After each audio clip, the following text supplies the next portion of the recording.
আপনার মন খারাপ হলে আপনি এই সূরাটা পড়বেন।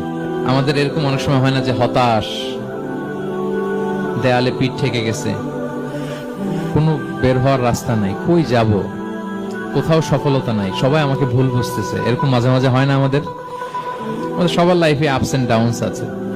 আপনি যখন ভারাক্রান্ত হবেন, কষ্টে থাকবেন, এই সূরাটা পড়বেন, দেখবেন যে আপনার ডিপ্রেশন দূর হয়ে গেছে। তো আল্লাহর হাবিব সাল্লাল্লাহু আলাইহি ওয়াসাল্লাম যখন এরকম ভারাক্রান্ত ছিলেন, চিন্তিত ছিলেন, তখন আল্লাহর হাবিব সাল্লাল্লাহু আলাইহি ওয়াসাল্লামকে চিন্তামুক্ত করবার জন্য আল্লাহ তাআলা এই চমৎকার সূরাটি নাযিল করেছেন।